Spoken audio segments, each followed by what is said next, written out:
Muy buenos días, Agustín. ¿Me Bueno, escuchas? sí, sí te escucho perfectamente. Muchas gracias. Pues bueno, compartimos. Agustín, ahorita Ernesto Ledesma se incorporará en un momento con nosotros. Está en la mañanera este día desde Palacio Nacional. Estará ahí con el presidente intentando hacer algunas y colocando algunos temas y haciendo algunas preguntas.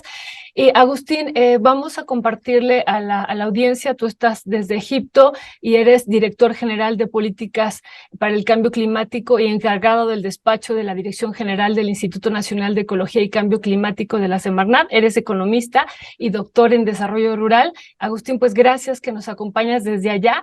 Y queremos preguntarte cuál es tu balance, cuál es el más de lo mismo, hay un cambio, y qué está proponiendo el gobierno mexicano en esta COP27, Agustín.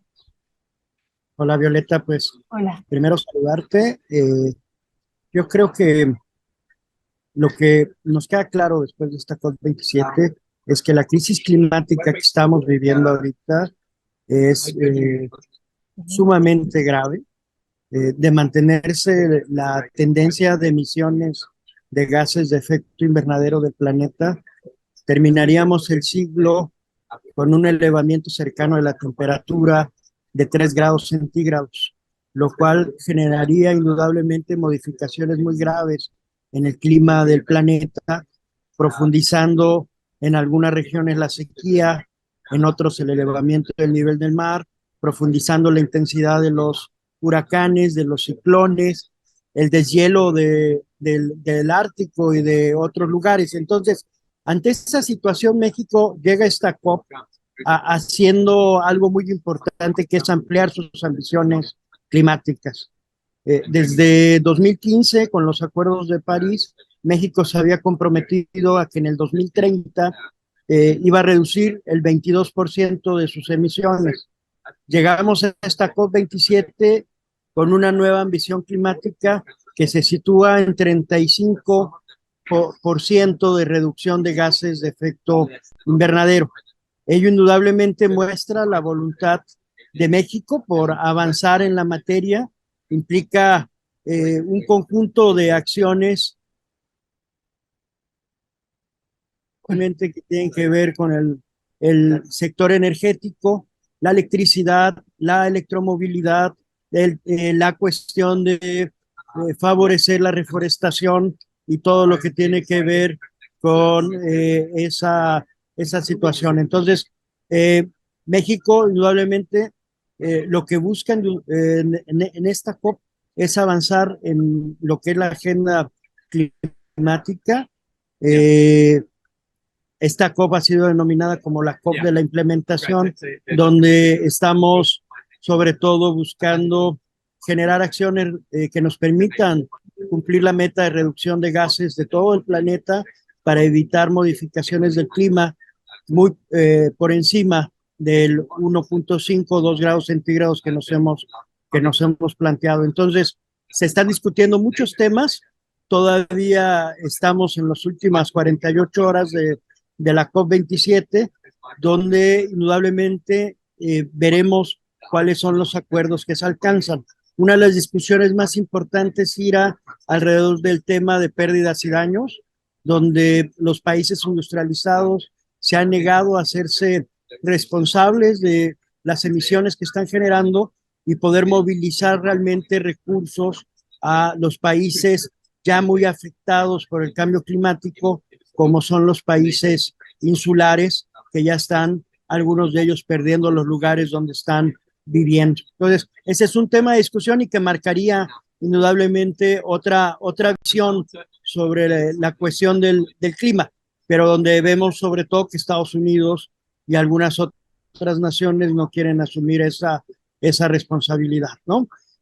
Otra cuestión que gira en la discusión tiene que ver indudablemente con toda esta cuestión de los compromisos de financiamiento hacia la cuestión climática, donde no se ha cumplido lo que es la meta y donde hay toda una discusión entre enfoques cualitativos o cuantitativos en materia de adaptación climática. Entonces, yo creo que en estas horas que quedan, veremos realmente si existen voluntades muy importantes de sobre todo los países europeos y Estados Unidos para avanzar realmente en acuerdos importantes y en compromisos, sobre todo con los países del tercer mundo, porque el día de ayer lo que son la Alianza Independiente de América Latina, que agrupa algunas de las naciones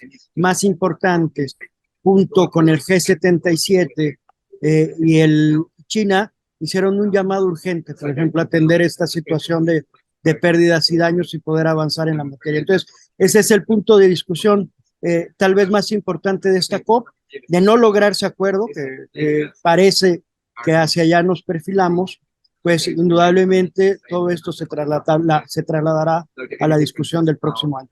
Sería mi balance más o menos, Violeta. Gracias, gracias, Agustín. Agustín, una pregunta, tu visión incluso como economista, ¿no? Como un economista crítico realmente, además, ¿no? Para compartirlo con el auditorio. Tú dices, estamos en un momento muy grave y la posición de los países industrializados, en particular Estados Unidos, de no querer, ¿no? Incluso participar y reconocer parte de su responsabilidad en esta situación ya muy, muy grave como tú lo señalas. ¿Qué tan factible es que esto se pueda detener y revertir? ¿Hay posibilidad, siendo que ellos, y a partir de este modelo y sistema productivo y de consumo en el que estamos inmersos, y una parte importante, Estados Unidos aquí contribuyendo con esto a nivel mundial, China también, ¿no? Y en particular de las emisiones de CO2, ambos países, ¿qué tan factible es entonces que haya una reversa de esto? Sí, perdón. Eh, Indudablemente lo que estamos viendo es un nuevo eje de acumulación y de funcionamiento del capitalismo a nivel, a nivel mundial. Eso es clarísimo. O sea, detrás de todas estas infraestructuras Uy, te estamos perdiendo. utiliza muchos recursos, muchas inversiones, ¿no? Y este evento en ese sentido, pues viene a ser también un encuentro de negocios donde los principales países del mundo buscan colocar lo que es su tecnología para mitigación, para captura de carbono o en materia de adaptación, ¿no? Pero bueno, es la dinámica propiamente del capitalismo, una forma exagerada de generación de consumo obsoleto rápidamente, ¿no? Así como son la cuestión de los celulares, ¿no? Nosotros desde el INEC ya realizamos un estudio sobre las emisiones que está detrás de los teléfonos celulares y desafortunadamente todo el proceso de producción de estos aparatos electrónicos genera una cantidad similar de emisiones que lo que es la industria petrolera, ¿no? Pero no hay cuestionamiento en ningún momento a esta dinámica de generar mercancías de rápido obsolescencia en un proceso productivo consumista que implica pues la realización finalmente de las ganancias de muchas empresas. Entonces, no hay cuestionamiento a la dinámica de las empresas que en determinado momento son responsables de estas grandes emisiones de carbono y que están poniendo en riesgo al planeta, ¿no? Entonces, realmente lo que necesitamos es repensar otro modelo de sociedad, otro modelo de bienestar para las personas que no pase tanto por esta dinámica acumuladora de bienes materiales bajo la cual se sustenta el funcionamiento del capitalismo actual y pensemos en otro modelo societario que permita indudablemente el buen vivir de la gente en el sentido de compatibilizar indudablemente la satisfacción de necesidades y de bienes materiales con el respeto irrestricto a lo que tiene que ver con la naturaleza.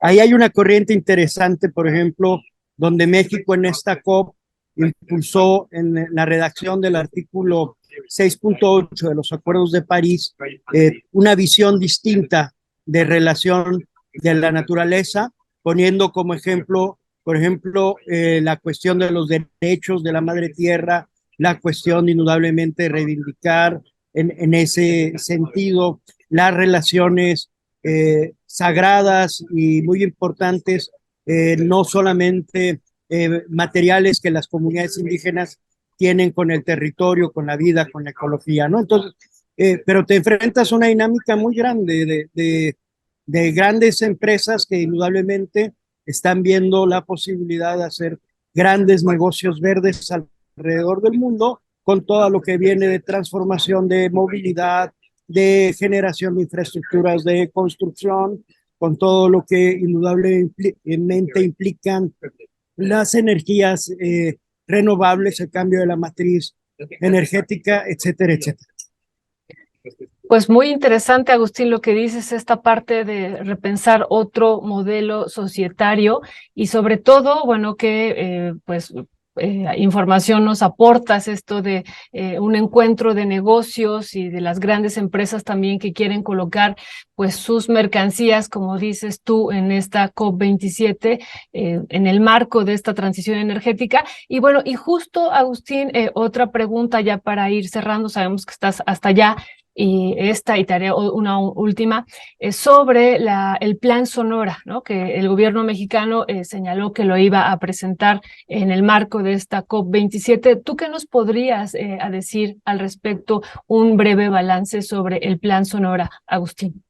Mira, lo primero que hay que reivindicar es que México está recuperando, después de 35 años de neoliberalismo, su soberanía energética.